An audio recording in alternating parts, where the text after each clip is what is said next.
number one domestic terrorist threat to the homeland was radical right-wing extremism. The phrase January 6th as a sort of shorthand for this threat to American democracy. There is no question that there's a serious threat to democracy. Republicans don't just threaten our personal rights and economic security. They're a threat to our very democracy. Everybody in Washington knows that Joe Biden is weak and he's not in any way, shape, or form equipped to be president. These are very, very tough times. We have, as an example, Antifa. They don't want to condemn it. They don't want to mention the name. They say it's an ideology or an idea. No, it's... They're lying to you. They're lying to you about everything. Don't believe me? Here, I'll show you. When you look at a lot of these organizations, from New York Times to CNN to many others, many of them defended Antifa time and time again. The New Yorker would write an article titled "On the Streets with Antifa." They've been building an army of useful idiots. You're too busy consuming your products to notice. And now they're gonna sick their dogs on you.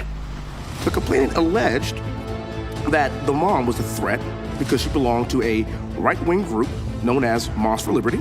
Another investigation opened because a tip to the hotline, a dad was investigated because according to the complainant, the dad fit the profile of an insurrectionist. Yet when the FBI asked about the complainant about these threats from the dad, the complainant admitted that no specific information or observations or any crimes threats.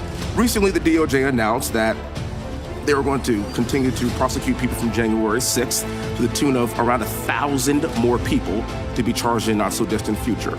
Now, January 6th was over 2 years ago, and the DOJ is still looking to charge more people. Yet, when there is a true domestic terror threat like Antifa, the DOJ did not direct people to a national hotline, nor do they report these threats to our communities. Now, my colleagues on the left will tell you that Antifa doesn't exist. It's an idea. Somebody's got to do something about Antifa and the left. Antifa's an idea, not an organization. Oh, you got it. Not militia. The DOJ did not set up a hotline for Antifa. They set up a hotline for you. No federal resources were set aside to investigate the violence that we saw unleashed across this country during the Summer of Love in 2020. Please note some of these photos. Wait a minute, that's not January 6th. That's May 31st, 2020.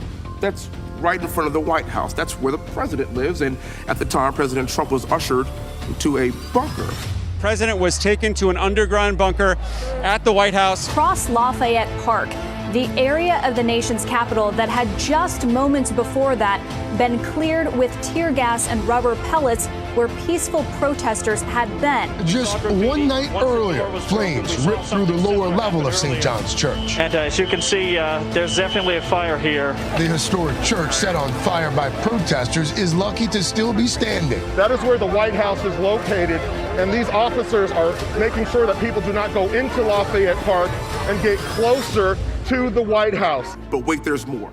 That's not January 6th either. That's July 27th. Well, hot damn. That's not January 6th either. And that's not January 6th either. That's June 1st, 2020. This is what domestic terror looks like. Threat to democracy. They say that because they already destroyed your precious republic decades ago. Trained you like seals to accept that your country was something that it's not. You said nothing while it happened. They turned your heroes against you after you defended them. And they kneeled to their new masters as they pressed their boots on your neck. The DOJ would rather investigate 1,000 more people from January 6th than any single person in these photos. What a shame.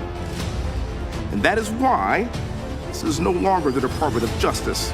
It is the Department of Subjective Justice. Much of the nation's capital is locked down with a huge security presence. Now to the January 6th rioter sentenced to more than 7 years in prison for assaulting D.C. police officers. The Seymours are two of about 900 people charged in the January 6th Capitol riot.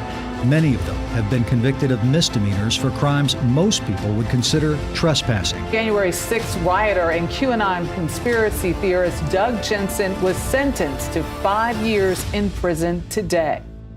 Police to bow in solidarity with their message of Black Lives Matter. Law enforcement made clear they sympathize with the protesters. Are releasing people accused of crimes as serious as murder with little or no bail. There's no police presence, as Morgan said. There's no one stopping Pointing anyone. to a rise in crime, they say criminals are released from jail too frequently.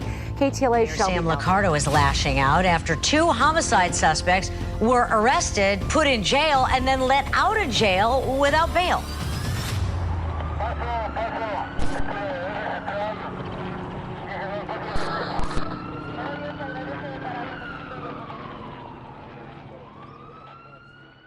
They say they're against fascism. They're actually the fascists.